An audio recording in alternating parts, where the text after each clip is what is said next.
দুনিয়ার মুসলমান,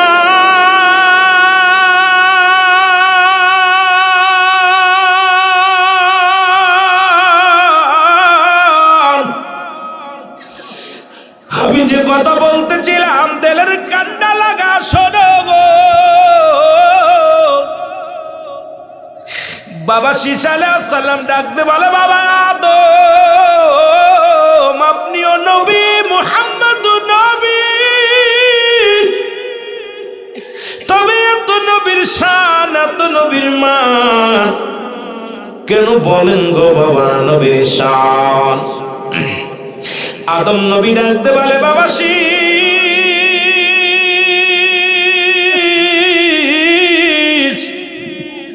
ওই নবী যদি দুনিয়ার মধ্যে নাই তো রে, এই আসমান জমি আমার আল্লাহ কিছু বানাইতো না। ওই নবীরে যদি না বানাইতো, আমি বাবা আদম তোর বাবা জান্নাত থেকে বিতাড়িত হয়ে আবার ক্ষমা পাইতাম না। ওই নবীর উম্মতের যত ক্ষমতা, এই 5টা গুণ উম্মতের মধ্যে যে 5টা গুণ আল্লাহ দিয়েছে, এই 5টা গুণের একটা গুণ আমি আদমরে দেই না। শীস আলাইহিস সালাম ডাকতে বলে, বাবা আদম এই 5টা গুণ কি একটু বলো গো? বলে, বাবা 1 নাম্বার গুণ শোনো, আখির নবীর উম্মতেরা পৃথিবীর মধ্যে যতটা ভুল করুক না কেন, যেখান থেকে ভুল করে সেখান থেকে ক্ষমা চাইলে আমার আল্লাহ ক্ষমা করে দেয়। 1 মিনিট দেরি করে না, মাফ করে দেন। আল্লামা খুদবি রাহমাতুল্লাহ বয়ান করে, বান্দা শোনো, কবরের ভয়ে, জাহান্নামের ভয়ে কোন বান্দা যখন খাস তওবা করে আল্লাহ বলে ডাক দেয়, আমার আল্লাহ সঙ্গে সঙ্গে দরিয়া দরিয়া গুনাহগুলো মাফ করে দেয়। বাবা শীস, ওই নবীর উম্মত যতই অন্যায় করুক না কেন, এই পৃথিবীর মধ্যে তার জান্নাত থেকে বিতাড়িত করা হয় নাই। আর আমি তোর বাবা আদম নবী একটা ভুল করলাম, সঙ্গে সঙ্গে আমার আল্লাহ আমারে জান্নাত থেকে বিতাড়িত করে দিছে গো, জান্নাত থেকে তাড়াইয়া দিছে। আর আখির নবীর উম্মত 1000টা অন্যায় করলেও তার ঘর থেকে কেউ বের করে দেয় না। জোরে জোরে চিল্লায়া বলেন ঠিক কিনা? এত ভুল করেছেন, কেউ আপনার বাড়ি থেকে বিতাড়িত করে না, তাড়াইয়া দেয় না। আর আদম নবী একটা ভুল করার সঙ্গে সঙ্গে জান্নাত থেকে বিতাড়িত করে দিলেন। শীস আলাইহিস সালাম কয়, বাবা বুঝলাম। কয়, 2 নাম্বার শোন, নাম্বার 2, এই পৃথিবীর মধ্যে আমি তোর বাবা আদম আলাইহিস সালাম একটা ভুল করলাম, তোর মারে ফেলাইলো এক দেশে, আমার ফেলাইলো এক দেশে গো। আর আখির নবীর উম্মত যত বড় ভুল করুক না কেন, তোর বউডারে জুদা করে দেয় না। সারাদিন পরে তোর বার সঙ্গে একটু দুঃখের কথা বলবো, আপনি সারাদিন কাজ পান নাই, কষ্ট করেছেন, রাতের বেলা বিবির কাছে বইলা একটু শান্তি পান। বিবির গলাটা দইরা বলেন, বিবিরে আজকে কাজ হয় নাই, আজকে ব্যবসায় লস, আজকে চাকরিতে বড় কষ্ট হয়েছে। দুঃখের কথা কারে বলবেন? আরে আদম আলাইহিস সালামকে ফেলালেন বাদান এক দেশে, হাওয়া আলাইহিস সালামকে ফেলাইলেন এক দেশে, একজন রে ফেলাইলেন ইরাকে, আর একজন রে পাঠাইলেন বাদান রে। শুনে নাও কোথায়? ওই জিদ্দ। ও মুসলমান শুনে নাও, শুনে নাও বাবারা, শুই না লাও। এই যে একজন রে শ্রীলঙ্কায়, আর একজন রে পাঠাইলেন কোথায়? জিদ্দা, ইরাকের জমিনে।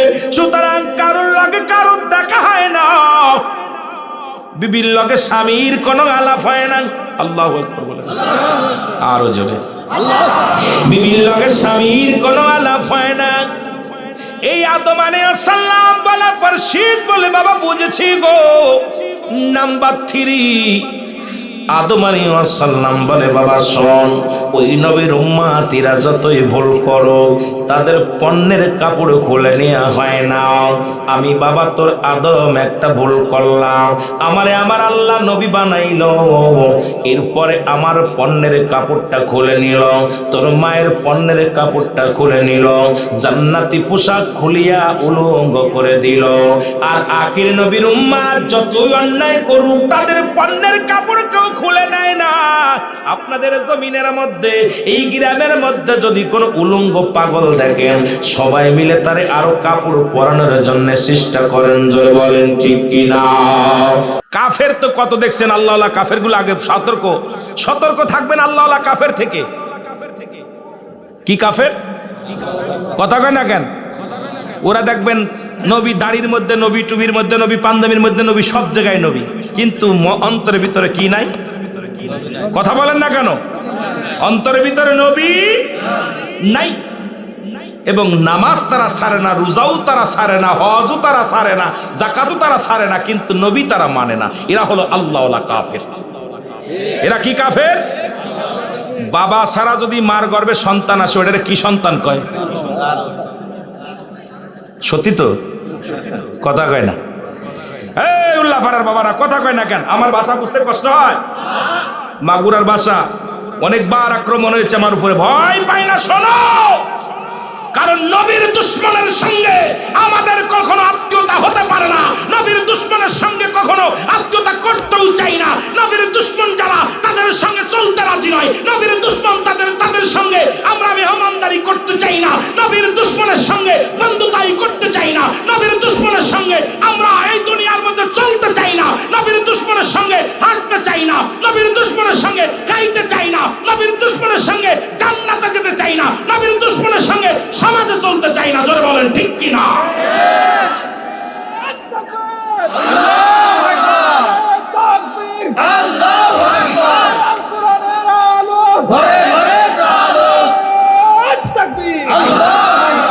সাথে আল হাদিস, খালি কোরআন দিলে হইতো না।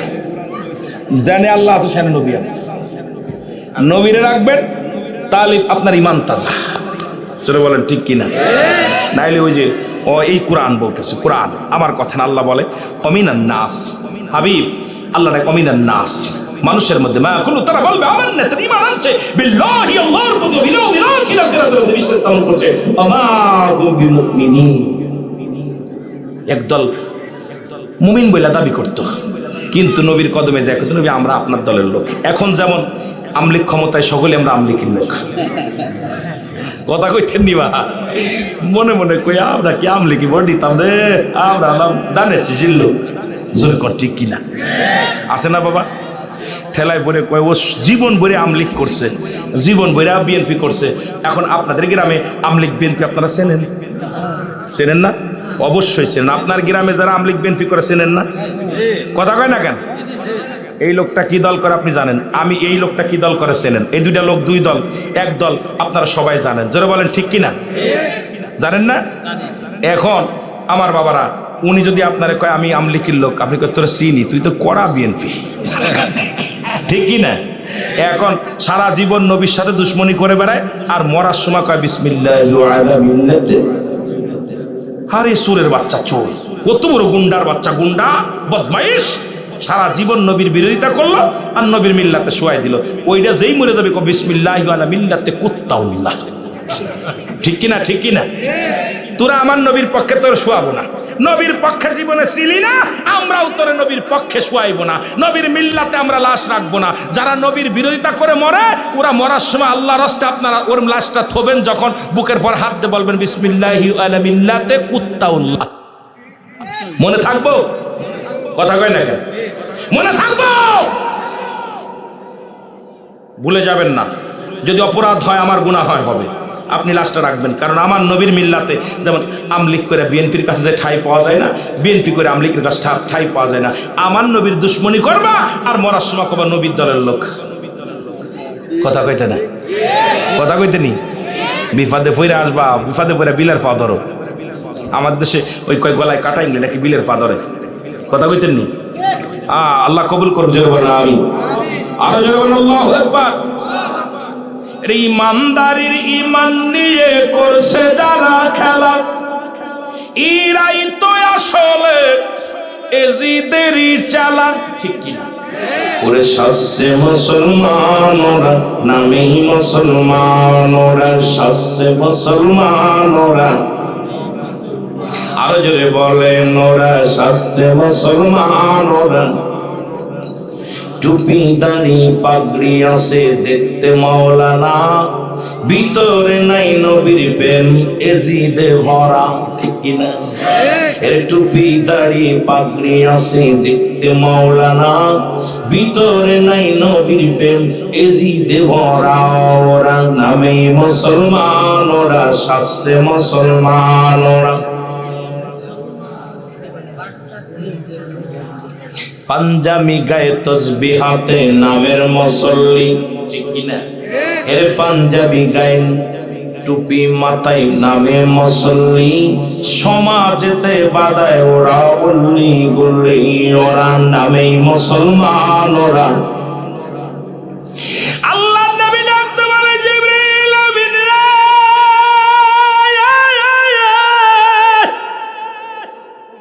তুমি যদি আমার মাওলারে পাইতে চাও, তুমি যদি আমার আল্লাহরে পাইতে চাও, আল্লাহ চিনার একমাত্র ঠিকানা আমি নবী। আমারে যদি ভালোবাসো আল্লাহর ঠিকানা পায়া যাবা। জোরে জোরে চিল্লা বলা যাবে না মারহাবা।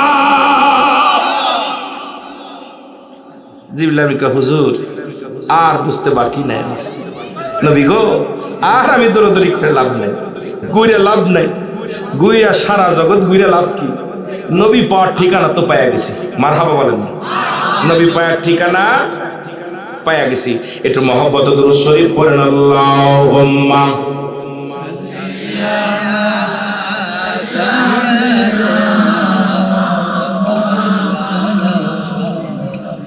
ওয়ালা আলি সাইয়্যিদিনা।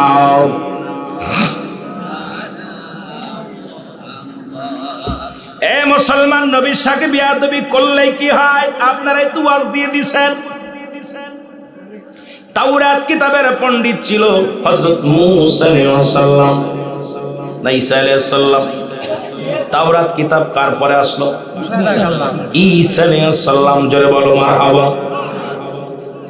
কিতাবের পণ্ডিত ছিল একজন, নাম হাফেজ সাহেব, নাম ছিল হারেসা। নাম কি? জোরে বলেন। সুন্দর একটা আলোচনা দিয়ে দিছে নবীর শানের মধ্যে। যিনি দিলেন তাকে ধন্যবাদ জানাই। মুসলমান শুনে নাও, তাওরাত কিতাবের মধ্যে রাহমাতুল লিল আলামিনের নাম, বারবার নবীজির নাম। আরে চিন্তা করে, আমার নবীর নাম, আমি হলাম অমুক নবীর নবী, আমার নবী হলো অমুক, কিন্তু আমার কিতাবের মধ্যে, নবীর কিতাবের মধ্যে আখির নবীর নাম থাকবো, ভালো লাগে না, এটা পছন্দ হয় নাই। সঙ্গে সঙ্গে ওই তাওরাত কিতাবের মধ্যে যতগুলো নাম ছিল উনি নামগুলো কালি দিয়া দিয়া কেটে দিলেন। কাটার সঙ্গে সঙ্গে মানুষ থেকে গুইসাব হয়ে গেছে। জোরে বলেন মারহাবা। কি হয়ে গেছে? জোরে বলেন কি হয়ে গেছে? গুইসাব হয়ে গেছে। এখন ঘরের মধ্যে গুইসাব হয়ে গুমরায়, গুইসাব তো এখন বিবি ডাকি ঘরের ভিতরে, শুধু গুমরানের আওয়াজ আসে। আওয়াজ শুনে ঘরের দরজা খুলে দেখে বিশাল বড় এক সাপ, অর্ধেক সাপ অর্ধেক মানুষ। আল্লাহু আকবার বলো। বিবি দেখে কয় সর্বনাশ, ভিতরে সাপ। হারেস কয় বিবি রে, আমি সাপ না, আমি তোর স্বামী। ও আমার বিবি, আমার কপাল মন্দ, রাহমাতুল লিল আলামিনের সঙ্গে বেয়াদবি করেছি। এর মায়ার নবীর সাথে আমার বেয়াদবি করার কারণে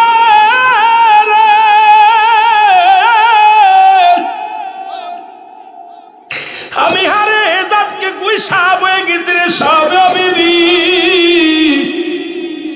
তাড়াতাড়ি যা, আমার নবীর কাছে যাব, তাড়াতাড়ি সে যেন আমাকে একটু দোয়া করে, আল্লাহ যেন আমার মানুষ বানায় দেয়। বিবি দৌড়ায় গেছে, আল্লাহ নবীর কাছে চলে গেছে। তাওরাত কিতাবের পণ্ডিতের, তাওরাত কিতাব যার উপরে নাজিল হলেন, হযরত ঈসা আলাইহিস সালামের কাছে চলে গেলেন।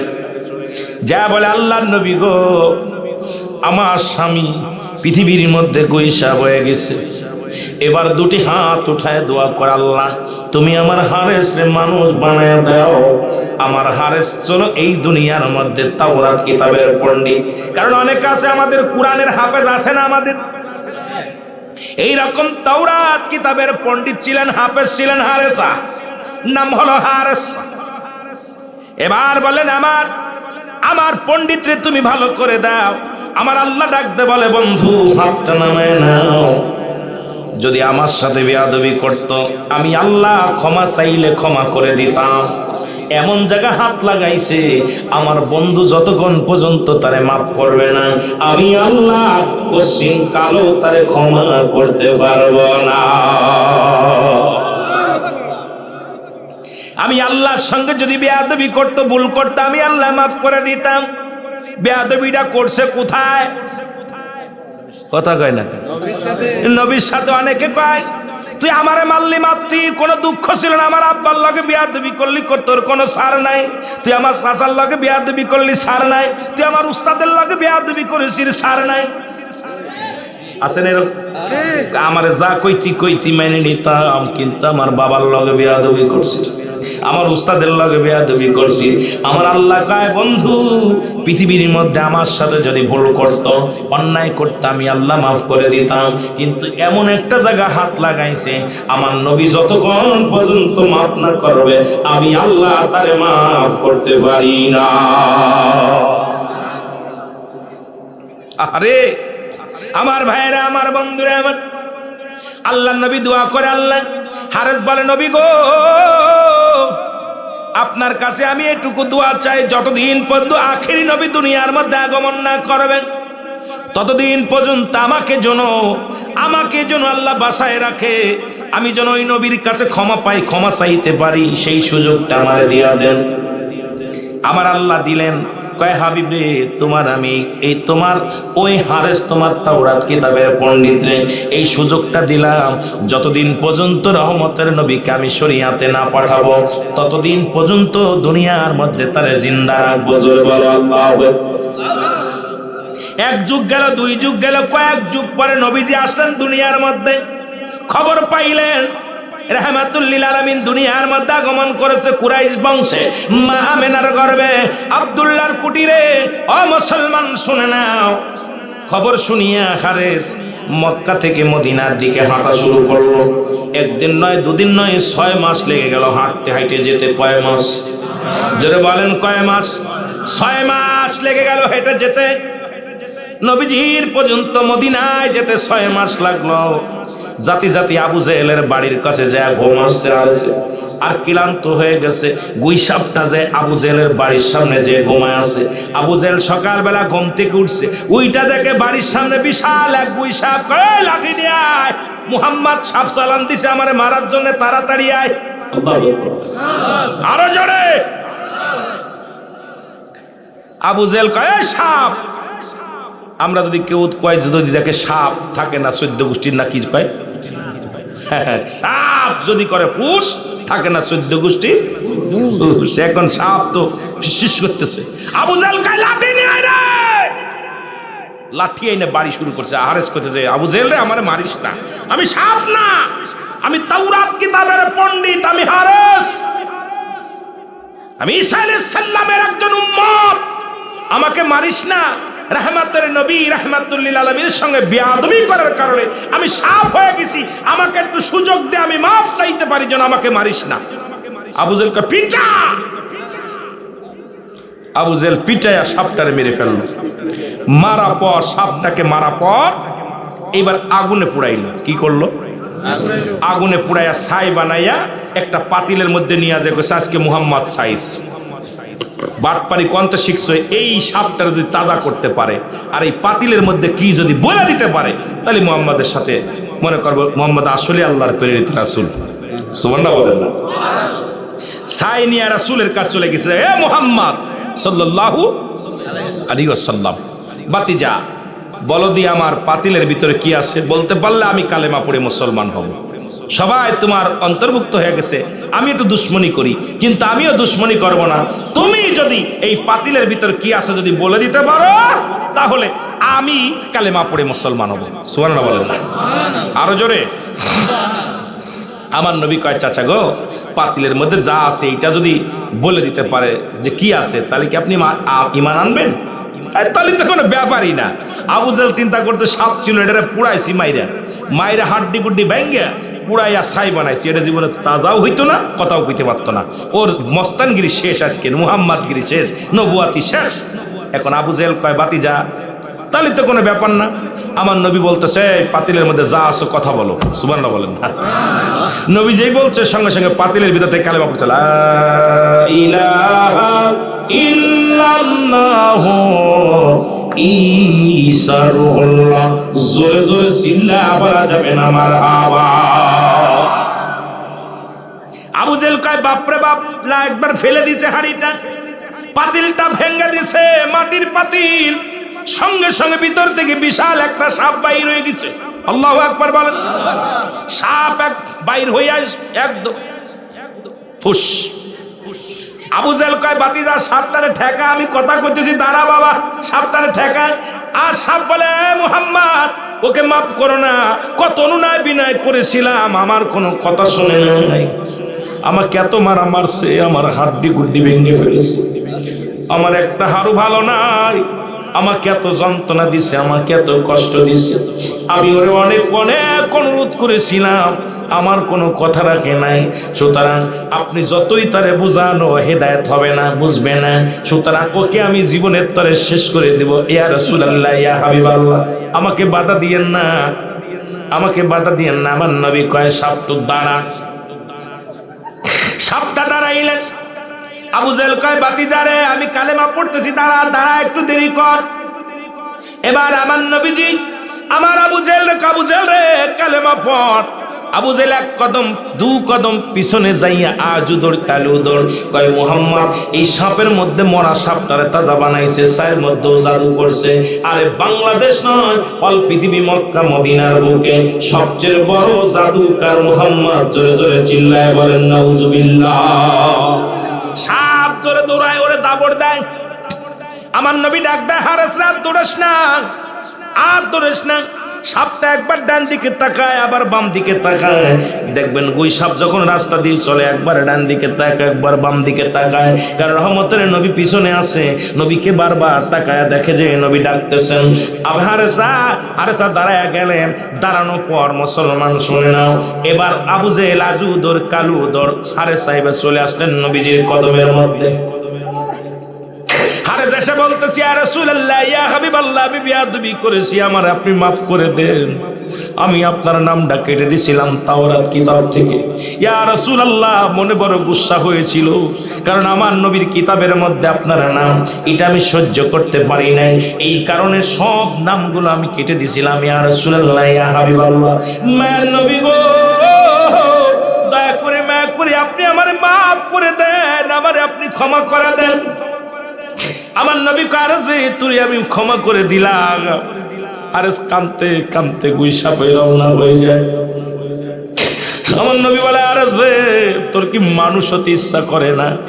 তোর কি আর একবার মানুষ হতে ইচ্ছা করে না? আরেস বলে, ইয়া রাসূলুল্লাহ, ইয়া হাবিবাল্লাহ, যে অপরাধ আমি করেছি, কোন মুখ নিয়ে আমি বলবো মানুষ হতে চাই?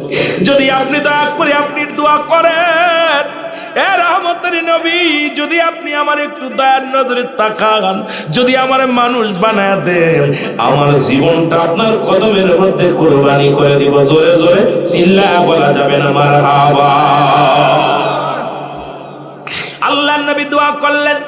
দোয়া করার সঙ্গে সঙ্গে আবার গুই সাপ থেকে মানুষ হয়ে গেলেন।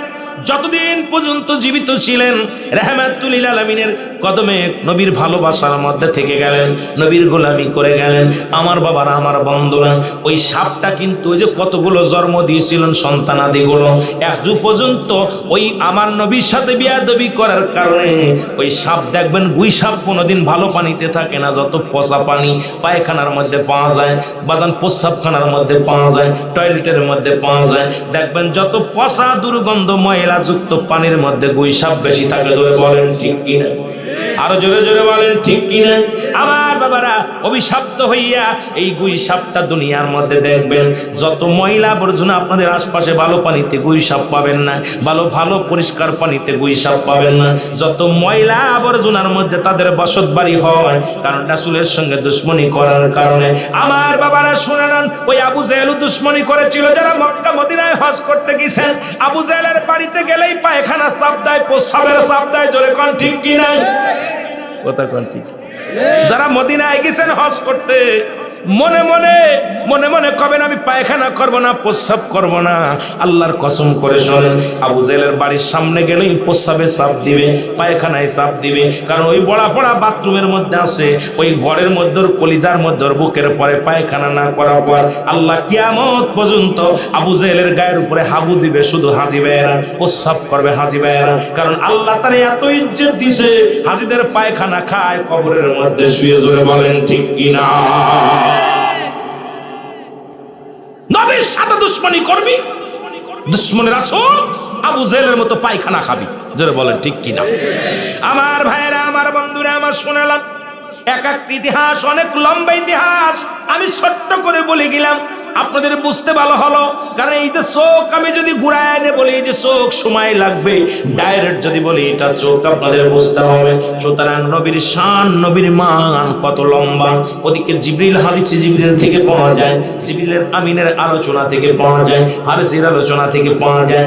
এবার আদম আলাইহিস সালাম, তার ছিল 100 জোড়া সন্তান। কত জোড়া? জোরে বলেন কত জোড়া? 100 জোড়া সন্তান ছিল। 100। একটা ছিল বেজোর সন্তান, যার নাম হলো হযরত শীশ আলাইহিস সালাম। জোরে বলা যাবে না মারহাবা? একটু জোরে বলা যাবে না আল্লাহু আকবার? শীশ আলাইহিস সালাম আদম আলাইহিস সালামকে বলে, বাবা আদম, আপনি একজন নবী, আপনি আদি পিতা, অথচ আপনাকে দেখি খালি ওয়াজ করে না। আখিরি নবী রাহমাতুল লিল আলামিন। মৌলবীরা শোন, ভালো করে কান দিয়া শোন। আদম নবী কবে আর আমার নবী কবে? আজকে আমার নবীর ওয়াজ করে আদম নবী। কথা কন না, কথা কন না। আমার নবীর ওয়াজ করে কোন নবী? কথা কয় না কা?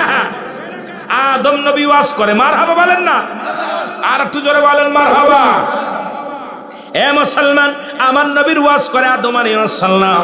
শীশ আলাইহিস সালাম ডাক দে বলে, বাবা আদম, আপনি একজন নবী।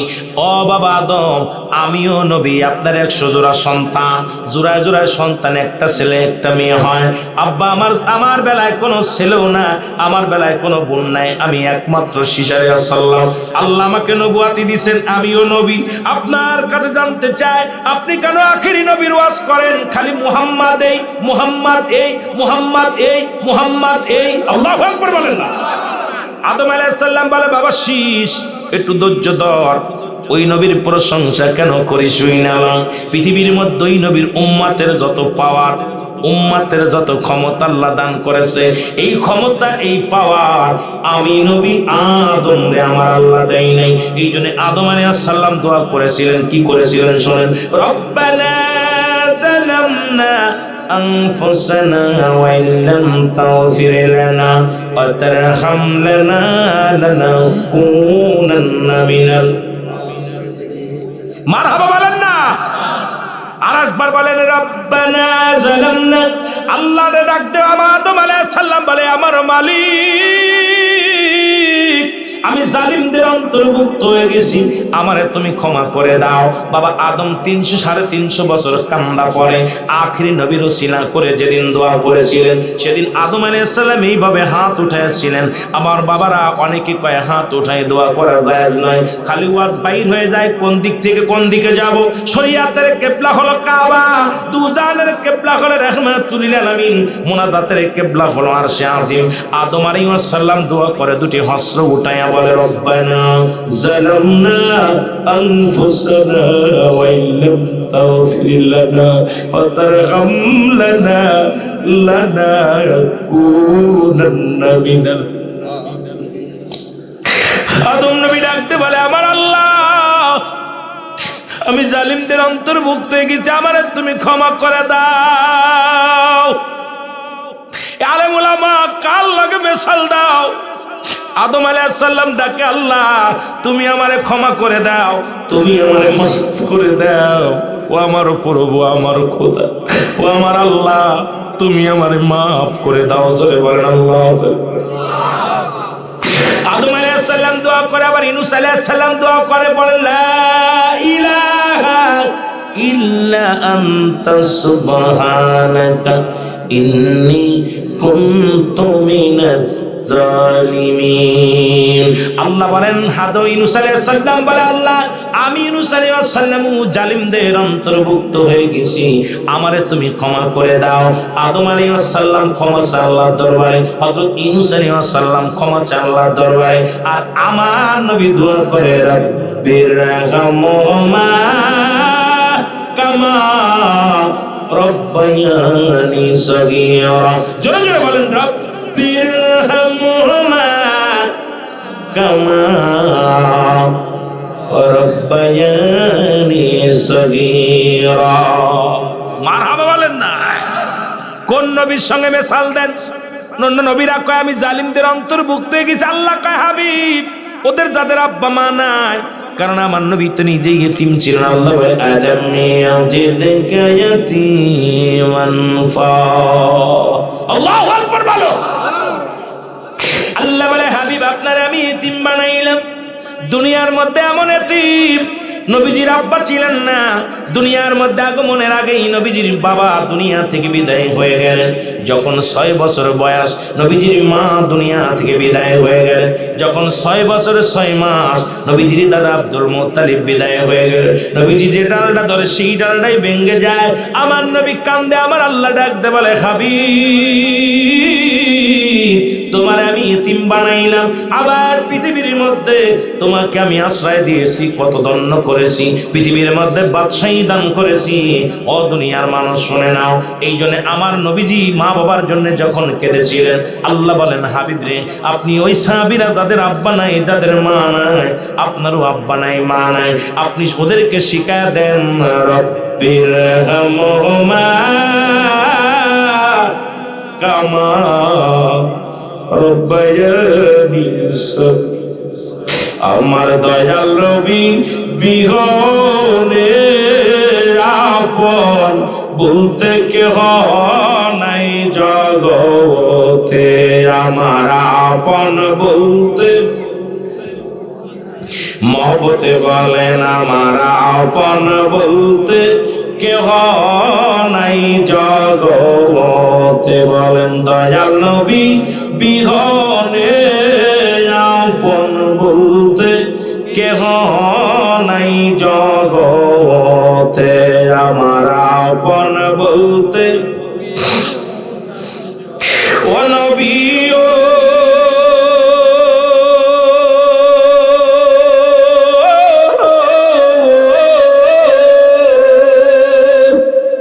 এই বদন গাছা আশিকেরা হইয়া দিওয়ানা,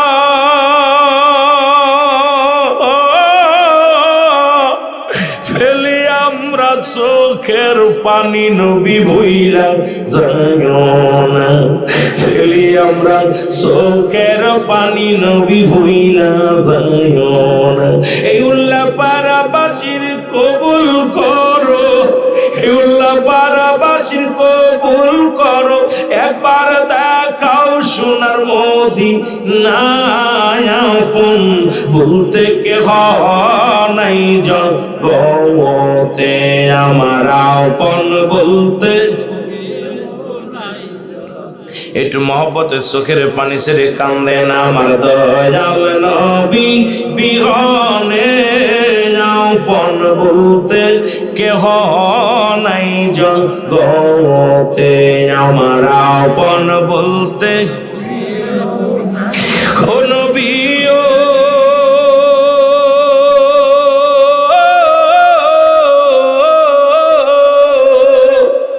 এই মদিনাতে আসেন আপনি আমায় এতিম বানায়া,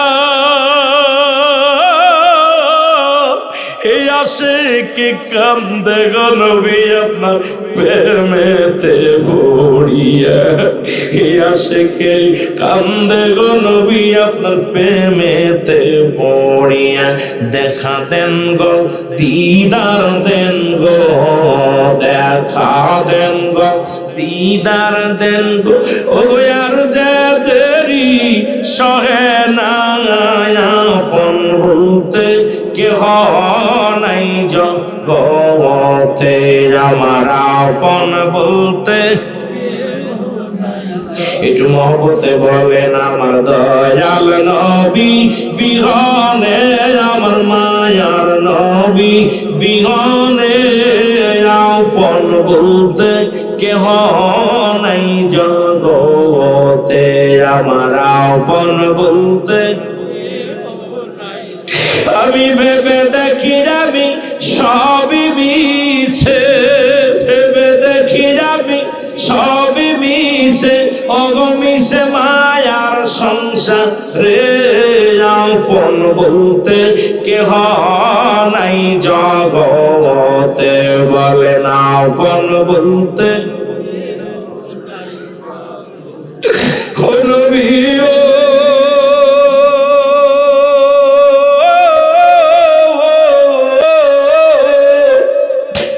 আপনাকে ভালোবাসে একই মর হলো,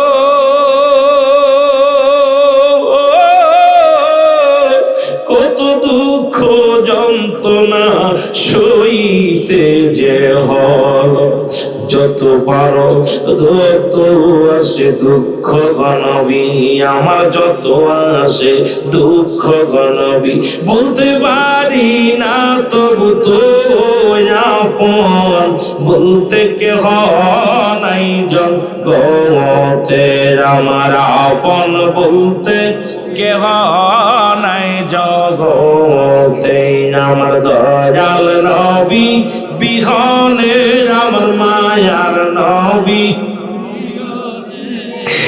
আপন বলতে কেহ নাই জগতে, আমার আপন বলতে। এ দুনিয়ার মুসলমান,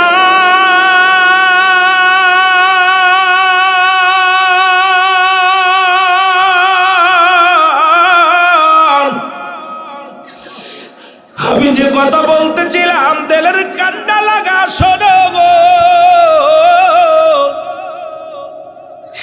বাবা ঈসা আলাইহিস সালাম ডাকতে বলে, বাবা আদম আপনিও নবী, মুহাম্মদ নবী,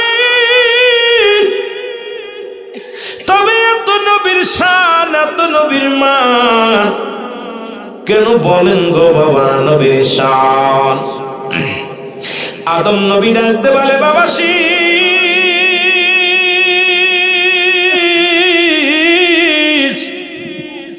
ওই নবী যদি দুনিয়ার মধ্যে নাই তো রে, এই আসমান জমি আমার আল্লাহ কিছু বানাইতো না। ওই নবীরে যদি না বানাইতো, আমি বাবা আদম তোর বাবা জান্নাত থেকে বিতাড়িত হইয়া আবার ক্ষমা পাইতাম না। ওই নবীর উম্মাতের যত ক্ষমতা, এই 5টা গুণ উম্মাতের মধ্যে যে 5টা গুণ আল্লাহ দিছে, এই 5টা গুণের একটা গুণ আমি আদমরে দেই না। ঈসা আলাইহিস সালাম ডাকতে বলে, বাবা আদম এই 5টা গুণ কি একটু বলো গো?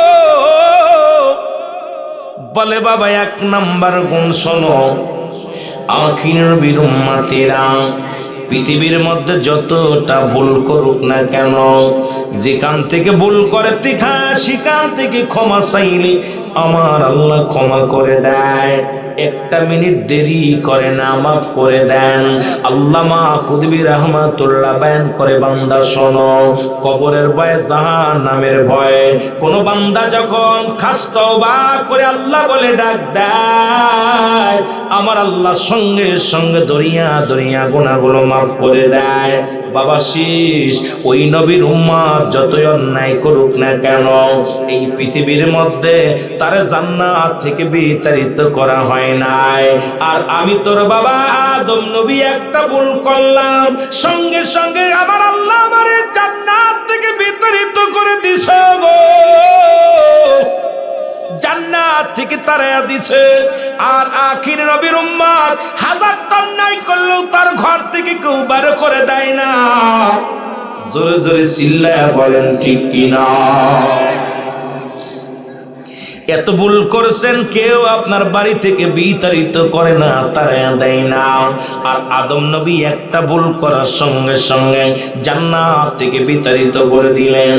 ঈসা আলাইহিস সালাম কয় বাবা বুঝলাম, কয় দ্বিতীয় নাম্বার সন নাম্বার 2, এই পৃথিবীর মধ্যে আমি তোর বাবা আদম আলাইহিস সালাম একটা ভুল করলাম, তোর মারে ফেলাইলো এক দেশে, আমার ফেলাইলো এক দেশে গো। আর আখির নবীর উম্মত যত বড় ভুল করুক না কেন, তোর বউডারে জুদা করে দেয় না। সারাদিন পরে তোর বার সঙ্গে একটু দুঃখের কথা বলবো। আপনি সারাদিন কাজ পান নাই, কষ্ট করেছেন, রাতের বেলা বিবির কাছে বইলা একটু শান্তি পান। বিবির গলাটা দইরা বলেন, বিবিরে আজকে কাজ হয় নাই, আজকে ব্যবসায় লস, আজকে চাকরিতে বড় কষ্ট হয়েছে। দুঃখের কথা কারে বলবেন? আরে আদম আলাইহিস সালামকে ফেলালেন বাদান এক দেশে, হাওয়া আলাইহিস সালামকে ফেলাইলেন এক দেশে, একজন রে ফেলাইলেন নিরাকে, আর একজন রে পাঠাইলেন বাদান রে। শুনে নাও কোথায়? ওই জিদ্দয়। ও মুসলমান শুনে নাও, শুনে নাও বাবারা, শুনে নাও। এই যে একজন রে শ্রীলঙ্কায়, আর একজন রে পাঠাইলেন কোথায়? জিদ্দা, ইরাকের জমিনে। সুতরাং কারোর লগে কারোর দেখা হয় না, বিবির লগে স্বামীর কোনো আলাপ হয় না। আল্লাহু আকবার বলেন আরো জোরে। বিবির লগে স্বামীর কোনো আলাপ হয় না। এই আদম আলাইহিস সালাম বলার পর শীত বলে বাবা বুঝেছি গো। নাম্বার 3, আদম আলাইহিস সালাম বলে বাবা শোন, ওই নবীর উম্মতিরা যতই ভুল করো, তাদের পণ্যের কাপড় খুলে নেওয়া হয় না। আমি বাবা তোর আদম একটা ভুল করলাম, আমারে আমার আল্লাহ নবী বানাইলো, এরপরে আমার পণ্যের কাপড়টা খুলে নিল, তোর মায়ের পণ্যের কাপড়টা খুলে নিল, জান্নাতি পোশাক খুলিয়া উলঙ্গ করে দিল। আর আখির নবীর উম্মত যতই অন্যায় করুক, তাদের পণ্যের কাপড় কেউ খুলে নেয় না। আপনাদের জমিনের মধ্যে, এই গ্রামের মধ্যে যদি কোনো উলঙ্গ পাগল দেখেন, সবাই মিলে তারে আরো কাপড় পরানোর জন্য চেষ্টা করেন। জোরে বলেন ঠিক কিনা? কিন্তু আদম আলাইহিস সালাম ভুল করার সঙ্গে সঙ্গে পণ্যের কাপড়টা পর্যন্ত খুইলা নিছে। ওদিন হাওয়া আলাইহিস সালাম তার লজ্জাস্থান ঢাকার জন্য আন্দির গাছের 3টি পাতা ছিল গো। লজ্জাস্থান তার ঢাকলেন, আঞ্জির গাছ অভিশাপ দেয়, রক্ত ঝরে জমিনের মধ্যে। আঞ্জির গাছ বলে, আমার আল্লাহ, তোমার হাওয়া আলাইহিস সালাম আমার থেকে পাতা ছিঁড়েছে, আমি বড্ড কষ্ট পেয়েছি, আমার থেকে যত রক্ত ঝরেছে রে আল্লাহ, আমি অভিশাপ করে দিলাম। আমি আঞ্জির গাছ আজকে দোয়া করলাম, অভিশাপ করলাম, ওই আদম জাত হাওয়া আলাইহিস সালামের বংশ থেকে যত মেয়ের গোষ্ঠী বাইর হবে, প্রতি মাসে যেন 3 দিন 5 দিন পরে রক্ত বাইর হয়। আজকে আমাদের মা বোনদের বাদান ঋতুস্রাব হয়, কোন মা বোনের 5 দিন, কোন মায়ের 3 দিন, কোন মায়ের 7 দিন। ওই আন্দির গাছের অভিশাপ রে মুসলমান শুনে নাও। এত ওয়াজ করলে কত ওয়াজ করব, অনেক মা বোনের আইছো, আজকে শুইনা লাও, দিলের কান্ডা লাগা শুনে নাও। আজকে আদম আলাইহিস সালামকে আল্লাহ ক্ষমা করে নাই রে, পণ্যের কাপড়টা পর্যন্ত খুইলা নিচে জোরে বল আল্লাহু আকবার। আখির নবীর উম্মত যতই ভুল করুক, তার পণ্যের কাপড় খুলে নেওয়া হয় না। নাম্বার 4 বাবা শুইনা লও, এই পৃথিবীর মধ্যে তোর আব্বা একটা ভুল করেছিল, সারা পৃথিবী পরে কানে ধরে ঘোরাইলো। আর আদম নবী আমি আদম নবী হওয়া পারু, সারা পৃথিবী আমারে ঘুরাইলো। কত কান্না কানলাম, চোখের পানি পড়ে পড়ে গা হয়ে গেল। তোর মার মার সন্ধান পাই না, আমিও তোর মারে পাই না, মনের দুঃখ কারে বলি। এই প্রান্ত থেকে ওই প্রান্ত দৌড়াদৌড়ি করি, অবশেষে একদিন নয় দুদিন নয় 350 বছর কান্দা পর ওই নবীর ওসিলায় আমার আল্লাহ আমারে ক্ষমা করেছে। আর আখের নবীর উম্মত যত বড় অন্যায় করো 3 সেকেন্ড কান্দা লাগে না, শুধু মিনিটে সেকেন্ডের মধ্যে বলবে আল্লাহ মাফ করে দাও। হাজার অন্যায় করার পর আল্লাহ বলে ডাক দেওয়ার সঙ্গে সঙ্গে আখের নবীর উম্মত ক্ষমা পেয়ে যাবে। জোরে জোরে চিল্লায় বলা যাবে না মারহাবা। আদম নবী 350 বছর কাঁদছেন। কত বছর? আপনি পাপ করেছেন কয়দিন কাঁদছেন? কয়দিন কাঁদছেন? কোনদিন ঘোরা লাগছে? জানে পাপ করছেন, ওখান থেকে মাফ চাচ্ছেন, আল্লাহ আমারে মাফ করে দাও, আল্লাহ মাফ করে দিবে। জোরে বলেন আমিন, আরো জোরে বলেন আমিন। কিন্তু আদম আলাইহিস সালাম বলতেছে বাবা শেষ। অবশেষে যখন কানতে কানতে আমার আর কান্দার বল নাই, হাঁটার বল নাই, অবশেষে আমার মনে পড়ে গেল যখন আমাকে আল্লাহ বানিয়েছিল, আল্লাহ যখন আমারে কাদা মাটি দিয়ে যখন তৈরি করেছিল, তখন আমার ভিতরে বারবার রুহু দিতেছিল আর আমি হাসি মারছিলাম, প্রতিবার রুহু বাইর হয়ে যায়। সৃষ্টির রহস্য একটা বই আছে, পড়বেন, সৃষ্টির রহস্য। এই সৃষ্টির গবেষণা দিয়ে রহস্য একটা বই, এইটার মধ্যে মজা লাগবে আপনার সৃষ্টি জগতের এই ইতিহাসটা পড়লে। বারবার আমি হাম ছাড়ছিলাম আর রুহুটা বাইর হয়ে যায়, রুহুটা বাইর হয়ে যায়। হঠাৎ একটা হাসি মারলাম, হাসি মারার সঙ্গে সঙ্গে রুহুটা আটকে গেল ভিতরে। সঙ্গে সঙ্গে আমি আল্লাহকে কবুল করেছিলাম, কালু বালা, স্বীকার করেছিলাম আপনি আমার রব। সুবহানাল্লাহ বলেন না, আরো জোরে, রব বলে স্বীকার করেছিলাম। তখনই দেখেছিলাম ওই আল্লাহরই কুদরতি নামের সাথে একটা নাম, সেই নামটা হলো মুহাম্মাদুর। এরে মৌলবী রাহুল, কি দেখেছিলাম? কথা বলেন না কেন? মুহাম্মাদুর রাসূলুল্লাহ। তোমার নামের সাথে এই কুদরতি নাম নিশ্চিত এই পৃথিবীর সর্বশ্রেষ্ঠ নাম আল্লাহ। তোমার ওই কুদরতি নামের, তোমার নামের সাথে যে নামটা, ওই নামের খাতিরে আমারে মাফ করে দাও।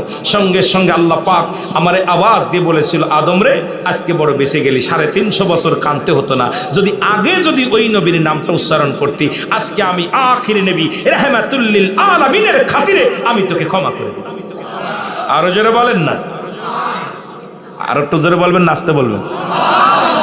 শীষ কয় আব্বা আমি আর নবী টবি হতে চাই না, আমার আপনি মাফ করেন, আমি আর নবী টবি হতে চাই না, আমি আখির নবীর উম্মত হতে চাই। জোরে বলেন সুবহানাল্লাহ। কার নবী হতে চায়? আখির নবীর কি হতে চায়? উম্মত হতে চায়। আরে ভাই, শীষ আলাইহিস সালাম এই জন্য যুগে যুগে কত নবী আফসোস করেছে, আল্লাহ আমি নবুয়াতি চাই না, আখির নবীর উম্মত বানাও। আপনি আমি বিনা দরখাস্তই সেই নবীর উম্মত হইলাম, আবার সেই নবীর দুর্নাম করলাম। যারা স্বাধীনতার যুদ্ধে যারা জীবন দিয়ে গেল, যাদের রক্তের বিনিময়ে বাংলাদেশ পাইলাম, তাদের জন্য একটু দোয়া করবো না? ফারমান আমরা দোয়া করি না, সে যে দলের লোক হোক না কেন।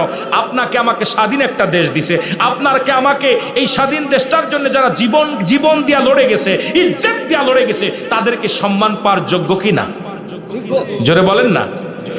এটা যারা করে না তারা নাফরমান। জোরে বলেন ঠিক কিনা? এই জন্য আমি কে কি দল করলে আমি বলতে পারি না। আপনি যে দল করেন করেন, আমি বলবো না আপনি আমলিগ করেন, বিএনপি করেন, ভালো লাগে যেটা ওটা করেন। তবে আপনাদের কাছে আমি দাবি করব, যখনই দোয়া করবেন, স্বাধীনতার যুদ্ধে যারা জীবন দিয়ে গেল, যারা ইজ্জত দিল, যারা রক্ত দিল, যারা না খেয়ে জীবনকে লড়ে সোনার বাংলা উপহার দিল, তাদের জন্য একটু দোয়া করবেন। এটা আপনার কাছে আমার দাবি সবসময়, যে যারা তাদের জন্য এত সাগর, এক সাগর রক্তের বিনিময় পেলাম, কত মা বোনদের ইজ্জতের বিনিময় দেশটা পাইলাম, সেই দেশকে ভালোবাসাও ইমানি একটা দায়িত্ব। জোরে বলেন ঠিক কিনা? আরো জোরে বলেন। আপনি হিংসারে বাদ দিয়ে আগে স্বাধীনতার যারা ছিল, যারা দুনিয়া থেকে যারা শহীদ হয়ে গেছে, শহীদদের মর্যাদা দিবেন, ইজ্জত দিবেন, তাদের সম্মান করবেন। আমি আপনাদের কাছে করজোরে এই দাবিটা করে যাই, প্রায় মাহফিলে বলি যে স্বাধীনতার যুদ্ধে যারা জীবন দিয়ে গেল, তাদের ঋণ কোনোদিন শোধ হবে না। আজকে বাংলায় বুকে দাঁড়ায়া খাইতেছি, ফসল খেতেছি, পানি খেতেছি, হাওয়া নিতেছি, অক্সিজেন নিতেছি, এই বাংলার জমিনে বুক ফুলায় কথা বলতেছি। যাদের ওসিলায় আল্লাহ তুমি তাদেরকে ক্ষমা করে দিও, যদি ভুল ত্রুটি থাকে ক্ষমা করে দিও, তাদেরকে তুমি জান্নাত নসিব করে। জোরে বলেন মারহাবা, আরো জোরে বলেন মারহাবা। অনেকে আমার বলতে পারেন আমি আমলিগ, বাবা আমি আমলিগ করি না, আল্লাহর কসম আমি আমলিগ করি না, বিএনপি করি না, জামাত ইসলাম করি না। আমার একটা পরিচয় আছে, আমি বিশ্ব জাকির মঞ্জিলের একজন নগণ্য গোলাম, আর আমার নিয়ত আছে আমি জীবনে কোনো দল টল করব না। কোনো দল করবো না। ভালো লাগলে ভোটও দিব না প্রয়োজনে, ভালো লাগলে যাবো, না লাগলে না দিব। ওই কারে দিবা সেও দুর্নাম, সে একটা অন্যায় করবে, আর অন্যায়ের জন্য আমারও খেসারত দিতে হবে। এই জন্য চিন্তা করছি এবার ভোট কেন্দ্রেও যাবো না। আপনারা আবার এটা করেন না, কথা বুঝেননি? আমি আমার বিষয় আর আপনাদের বিষয় আলাদা, কেন আমি চাই সবাই আমার, আমি যেন কারোর ব্যক্তিগত কারণ না হয়ে যায়।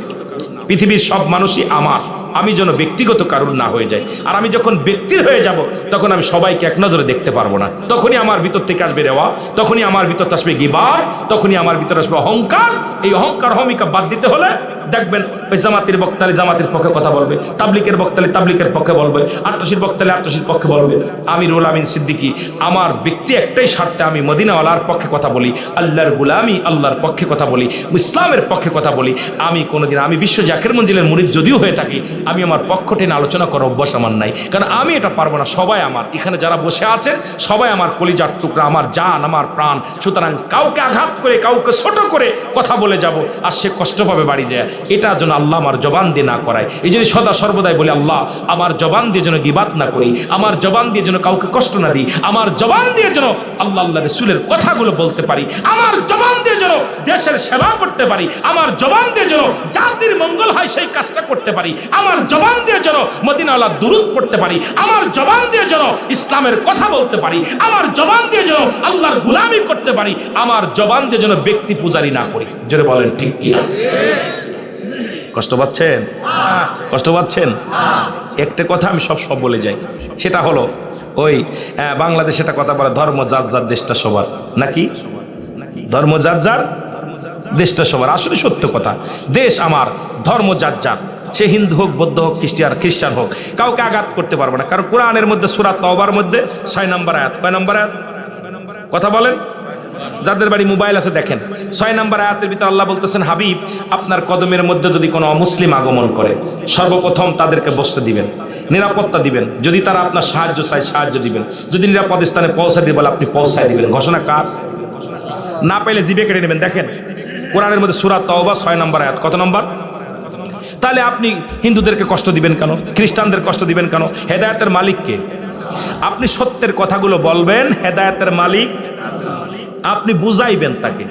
যখন বুঝ মেনে যাবে তখন এমনি ইসলাম ধর্ম কবুল করবে, যে ইসলাম ধর্ম সর্বশ্রেষ্ঠ ধর্ম, আল্লাহর কাছে একমাত্র মনোনীত ধর্ম হলো ইসলাম।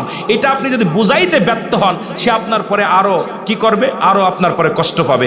আপনি বুঝাইবেন, কি বুঝানোর দায়িত্ব আল্লাহ আপনাকে দিছে, হেদায়েতের দায়িত্ব আল্লাহ আপনাকে দেয় কি? হাসানা মিসা কথা বলেন। আমার দেশে অনেক পীর সাহেবরা হেদায়েতের দায়িত্ব নিয়ে নিয়েছে, আমার দেশে অনেক আলেমরা হেদায়েতের দায়িত্ব নিয়েছে। আসলে পারেই মানুষকে কষ্ট দিয়ে আঘাত করে কথা বলে, হেদায়েতের দায়িত্ব নবীজিকেও আল্লাহ দেন নাই। নবীজিকে যদি হেদায়েতের দায়িত্ব দিত, তাহলে আবু জেহেলে কালেমা পড়ে মুসলমান হতো। কথা কন না কেন? কথা কন না কেন? আবু জেহেলে পড়া কালেমা পড়ে, যেহেতু হেদায়েতের দায়িত্ব কার হাতে? আল্লাহর হাতে। এইটা আমাদের বুঝতে হবে। এইটা বুঝলেই ইনশাআল্লাহ আপনাদের ভিতরে হানাহানি, মারামারি, হাঙ্গামা এগুলো কিচ্ছু হবে না। এটা আমাদের বুঝতে হবে। জোরে বলেন আমিন। আরো জোরে বলেন আমিন। মুহাম্মদ শরীফ পড়ুন, আল্লাহুম্মা সাল্লি আলা সাইয়্যিদিনা মুহাম্মদ এর নবিয়ানা শাফিয়ানা মাওলানা মুহাম্মদ। আল্লাহুম্মা সাল্লি আলা সাইয়্যিদিনা নবিয়ানা শাফিয়ানা মাওলানা আদম যখন মাটি পানি মোর নবীজি খুদ রাসূল, আদম যখন মাটি পানি মোর নবীজি খুদ রাসূল, তার উপরে পড়েন দুরুদ, তার উপরে পড়েন দুরুদ ফেরেশতা আল্লাহ রাব্বুল।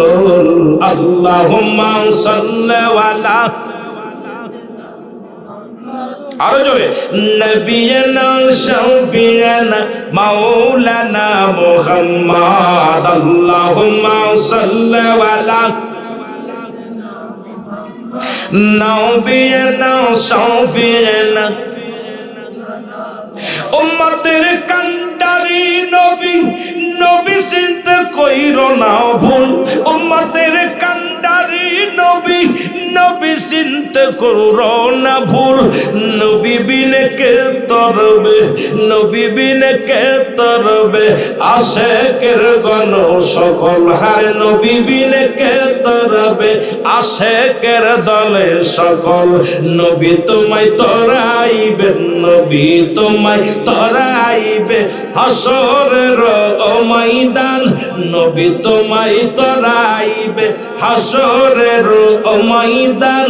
নবীর সনে পড়েন দুরুদ, নবীর সনে পড়েন দুরুদ আশেকের দল। আল্লাহুম্মা সাল্লি আলা সাইয়্যিদিনা, জোরে জোরে, আল্লাহুম্মা সাল্লি আলা সাইয়্যিদিনা নাবিয়ানা শাফিয়ানা। এই বিশ্ব জগৎ তরাইবে বলে আসলেন নবী এই ধরাই, বিশ্ব জগৎ তরাইবে বলে নবী আসিলেন ধরাই। নামেতে মুহাম্মদ রাসূল, নামেতে মুহাম্মদ রাসূল, দুরূদ সাল্লাল্লাহু আলা, আল্লাহুম্মা সাল্লি আলা সাইয়্যিদিনা মুহাম্মদ।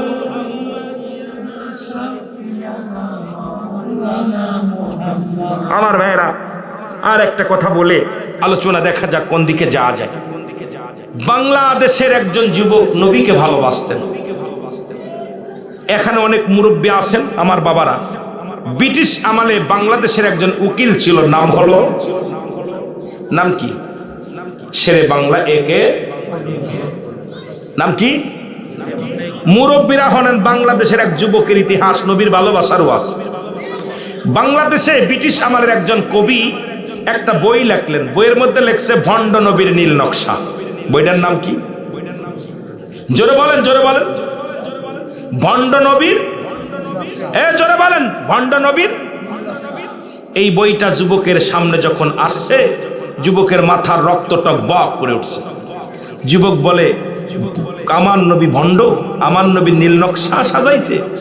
কানতে কানতে বাড়ি চলে আসছে, এসে বলে, মা, মা বলে কি হয়েছে বাবা? বলে, মা গো, আমার নবী কি প্রতারক? বলে না। আমার নবী কি নীল নকশা সাজাইছে মুসলমানদের নিয়ে? কায়েম বাবা না। যে নবী না আইলে কুল কায়নাত কিচ্ছু হতো না, সেই নবীকে এক কবি গালি দিছে, একটা বই লেখছে, বইটার নাম হলো ভণ্ড নবীর নীল নকশা। জোরে বলেন নাউজুবিল্লাহ, আরো জোরে বলেন। বাংলার ইতিহাস একটা ওয়াজ করে যায়, বাংলার ইতিহাস। এই বাংলার যুবক সঙ্গে সঙ্গে বলতে, মা গো, তোমার পায়ে কসম করে বলে যায়, যে আমার নবীকে গালি দিছে তাকে হত্যা না করা পর্যন্ত আমি এক গ্লাস পানিও পান করব না। উনি পাঞ্জাবি গায়ে দিয়া পায়জামা পরে বগলের নিচে একটা ছুরি নিয়ে চলে গেছে ব্রিটিশে, আপনার ভারতবর্ষে। উনি যা চলে গেছে কার বাড়ি? আপনার ওই কবি সাহেবের বাড়ি। যাব, কবি সাহেব বাড়ি আছে? ভিতর থেকে আসি, কবি সাহেব এই বইটা কি আপনি লেখছেন? বলে হ্যাঁ আমি লেখছি। আপনার কত বড় কলিজা, আমার নবীকে লেখলেন ভণ্ড নবীর নীল নকশা, এত বড় সাহস আপনাকে কে দিল? কবি বলতেছে, বাবা আমি কবি মানুষ, কখন কি লিখে ফেলি, আর এই বইটা লেখছি যাতে করে ভালো চলে, মানুষ যাতে কেনে, এই জন্যই লিখেছি। বলছে, কবি তুই যত যা লিখেছিস আমার নবীর উপরে তহমাত দিয়েছিস, আমি তোকে তো ক্ষমা করতে পারি না। বলছে, তুই লেখলার এত কলিজা তুই কোথায় বলি? কবি বলতেছে, বাবা তোমার বই লাগবে? না লাগলে তুমি চুপ করে থাকো, লাগলে নাও, না লাগলে যাও। বলছে, হ্যাঁ লাগবে, জীবনের শেষ লাগবে। ওই বগলে এই তল থেকে একটা ছুরি বাইর করে কবিরে একটা আঘাত মারছে, এক আঘাতেই মরে গেছে। আল্লাহু আকবার। মরে গেলে ব্রিটিশের পুলিশেরা, তখন ব্রিটিশ আমল, ভালো করে ওয়াজ শোনেন, বাংলার যুবকের ইতিহাস আজকে আপনাদের বলে যায়। নবীর প্রেমিক ছিলতে। এবার ব্রিটিশের আদালতে পুলিশে ধরে নিয়ে গেল, নিয়ে যাওয়ার পর ছুরি সামনে রাখছে।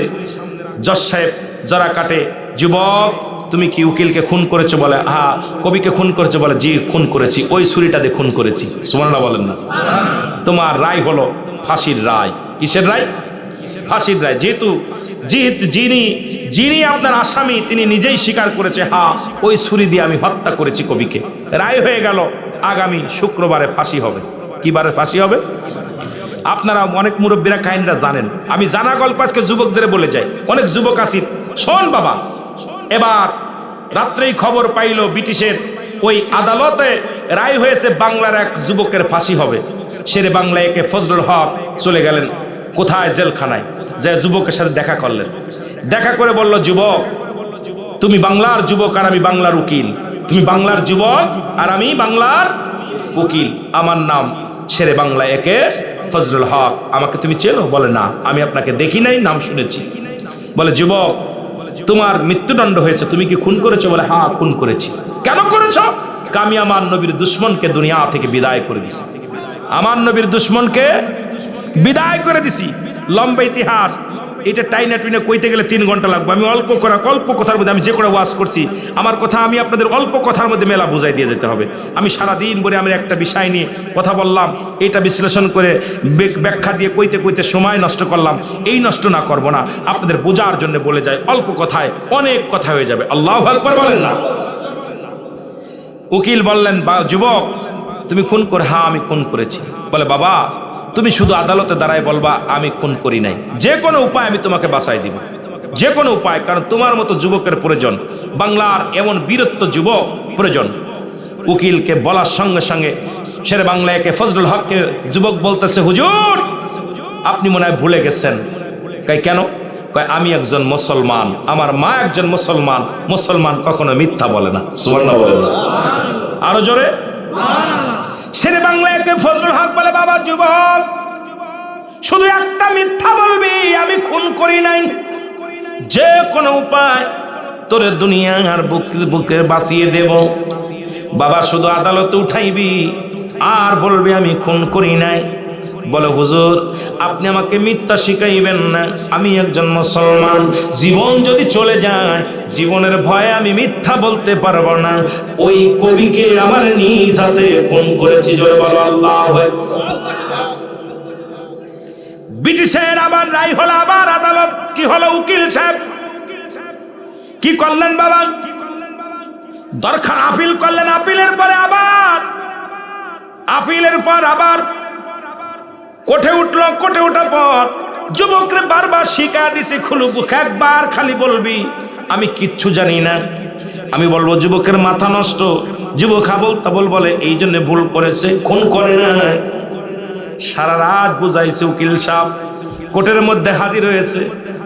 ওই যে শেরে বাংলা একে ফজলুল হক বলে, মাননীয় জজ সাহেব শোনেন, মক্কেল সাহেব শোনেন, আমার মক্কেল খুন করে নাই, তার মানসিক ভারসাম্য একটু নষ্ট হয়ে গেছে, সে এটা খেয়াল করে কম, এটা তার মেমোরিতে কাজ করে নাই, কোনটা কি ওটা বোঝে নাই। আমার মক্কেল খুন করে নাই, ওকে খালাস দেওয়া হোক, খালাস দেওয়া হোক। জজ সাহেব বলে, এবার আসামিকে বলে, আসামি এ যুবক তুমি কি খুন করছো? বলে হ্যাঁ আমি খুন করছি। সুবহানাল্লাহ। ওই যে ছুরিটা আপনার সামনে, ওই ছুরিটা আমার পাঞ্জাবির নিচেই লুকায়া নিয়া দুনিয়া থেকে বিদায় করে দিছি। জজ সাহেব বলে, শেরে বাংলা একে ফজলুল হককে বলে, মাননীয় উকিল সাহেব আপনি যেই রায় যে আপনার যে যার মক্কেলের পক্ষে কথা বলতেছিলেন, মক্কেল তো নিজেই স্বীকারে গেল, এখন আপনি আমি বলেন আমি কি রায় দিব? মৃত্যুদণ্ড বহল থেকে গেল। জোরে জোরে চিল্লায় বলো আল্লাহু আকবার। ফাঁসি হবে শুক্রবার, বৃহস্পতিবার জেলার এসে বলে, এ যুবক আগামী দিন তোমার ফাঁসি হবে, তোমার মরণের আগে কোনো চা আছে নাকি? কোনো কিছু দেখতে চাও, কোনো কিছু খাইতে চাও, বলো আমরা ব্যবস্থা করে দিই। বলে আমার একটা ব্যবস্থা করে দিলে আমি খুশি হব। আমার দুঃখিনী মা, যে মা আমার একটা সৎ চরিত্র মা, একটা আদর্শবান মা, যে মায়ের গর্ভে আমি ছিলাম, আমার মা কোনোদিন আমারে মিথ্যা শিখায় নাই, আমার বাবা আমারে কোনোদিন মিথ্যা শিখায় নাই। আমি মরণের আগে একটা বার আমার মায়ের বুকে, মায়ের কোলে মাথা রেখে একটা রাত ঘুমাইতে চাই। আমার দুঃখিনী মা আমার মায়ের বুকে, আমার মায়ের কোলে মাথা রেখে একটা রাত ঘুমাতে চায়। যদি আপনারা এই সুযোগটা করে দিতেন, আমার আর কোনো চা নাই, আমার কোনো পা নাই। আমার দুঃখিনী মা সারা জীবন কাঁদবে। আমার মা, দুঃখিনী মা, ওই মায়ের কোলে একবার মাথা রেখে মাকে একটু সান্ত্বনা দেওয়ার সুযোগকে দেওয়া যাবে। ব্রিটিশের আদালতে জেলার বললেন, হ্যাঁ তোমাকে দেয়া হবে। হাতের মধ্যে শিকল দিয়ে নিয়ে চলে আসলেন বাড়িতে। বেরি পড়ায়া পায়ের মধ্যে বেরি, হাতের মধ্যে হ্যান্ডকাপ পরা বাংলার জমিনে নিয়ে আসা হলো। জনম দুঃখিনী মা, পৃথিবীর যদি কোনো কিছু, পৃথিবীর মধ্যে সন্তান যদি কোনো সমস্যায় পড়ে, পৃথিবীর কেউ না জানলে জনম দুঃখিনী মা জানে। যদি কোন ঠিক কিনা, জনম দুঃখিনী মা জানে। মা জরুরি। আমার ভাইরা, ঘরের মধ্যে পুলিশ এসে যখন সালাম দিলে, ভিতর থেকে মা বাইর হয়ে আসছে, দেখে সন্তানের হাতে হ্যান্ডকাপ, পায়ের মধ্যে বেরি। ডাকতে বলে আমার বাজার, মাগো আর কান্দো না, আমি তোমার কলিজার টুকরা ফিরে আসছি মাগো। কয় বাবারে কি হয়েছে? কয় মাগো, মা আমার নবীর বিরোধিতা করে যিনি বই লিখেছিলেন মাগো, আমার নবীরে ভণ্ড নবী বলেছিল, আমার নবীরে ছোট করেছিল, সেই দুশ্মনে কবিকে আমি দুনিয়া থেকে বিদায় করে দিছি। ব্রিটিশের আদালতে রায় হয়েছে, শুক্রবারে আমার ফাঁসি হবে গো মা। আজকের রাতটা তোমার কোলের মধ্যে মাথা দিয়ে একটু ঘুমাইব গো মা, আর জীবনে ঘুমাইতে পারবো না, আর জীবনে দেখা হবে না মা গো। ও মা, মা বলে বাবা আমার বুকে আয়। সন্তানের বুকে ধরলেন, রাতের অন্ধকারে পুলিশেরা পাড়ায় থাকলেন। মা জননীর বাদান উড়তের পর মাথা দিয়ে সন্তান ঘুমাইলেন। মাথার মধ্যে হাত বুলাইয়া দেয় মা, মাথার মধ্যে চুলের মধ্যে হাত বুলাইয়া দেয়, সন্তান ঘুমায় গেছে। ওদিকে মদিনাওয়ালা ডাকছে, যুবক আয়, তোর মার কোলে মাথা রেখে ঘুমানো লাগবে না। আমি নবীরে ভালোবাসি, তুই কবিকে দুনিয়া থেকে বিদায় করে দিছি, আমি নবী তোরে ঘুম পাড়াবো, তুই আয় আয়। আমি নবী তোরে ডাকছি, আয় আয়, আর ঘুমাস না, আমি নবী তোরে জান্নাতের ভিতরে ঘুম পাড়াইবো। জোরে বলেন সুবহানাল্লাহ। যুবক একটা লাফ দিয়ে উঠে বলে মা গো, আর ঘুমাবো না, আমার নবী আমাকে ডাকছে। মারহাবা বলে, আমার নবী আমারে ডাকছে, আর দেরি করো না। মা গো আমার বিদায় দাও, মা গো আমার বিদায় দাও, আর একটা মিনিট দেরি করো না। মা কান্নাকাটি জুড়ে দিলেন, বাবারে একটা রাত ঘুমাতে এসেছিলি, এখন এত রাত্রে চলে যাবি? কই মা, যিনি আমারে জনমের ঘুম পাড়াবে, যিনি আমারে জান্নাতের ভিতরে ঘুম পাড়াবে, মদিনালাকে আমাকে হাত ছানি দিয়ে ডাকছে, যুবক আয়। এরে দুনিয়ার ঘুম আর ঘুমাস না, আমি নবীর ভালোবাসায় কবির জীবন নিয়েছি, আমি নবী তোরে হাত ছানি দিয়ে ডাকছি, আমি নবী তোরে জান্নাতের ভিতরে ঘুম পাড়াইবো। জোরে বলেন মারহাবা। আমার ভাইরা, আমার বন্ধুরা, আমার নবীর ভালোবাসায় যদি নবী এই বাংলার জমিনে আসতে পারে, আমরা মানুষ খুন করব না, মানুষকে কষ্ট দিব না, নবীর ভালোবাসায় চোখের পানি ছেড়ে কাঁদবো। নবী গো, ওই হাসরের ময়দানে, কঠিন বিপদের ময়দানে, নবী গো একবার আমাদের দিদার দিয়ে দিও। নবী গো, ইয়াউমুল কিয়ামতের ময়দানে, যেদিন পিতা পুত্রকে চিনবে না, ভাই ভাইকে চিনবে না, বিবি তার স্ত্রীকে চিনবে না, স্ত্রী তার স্বামীকে চিনবে না, বন্ধু তার বন্ধুকে চিনবে না, আল্লাহ সেদিন রহমতের নবীর দিদার আমাদের নসিবে দিও। দয়াল নবীকে যেন চিনে জান্নাতে যেতে পারি, সেই তৌফিক আমাদের দান করে। জোরে বলেন মারহাবা। ব্রিটিশ আমলের যুবকের কথা, আর আজকে আমার দেশের যুবকগুলো নবীর বিরুদ্ধে কথা বলে। আমার দেশের যুবকগুলো নবীর বিরুদ্ধে কথা বলে, বড় কষ্ট হয়।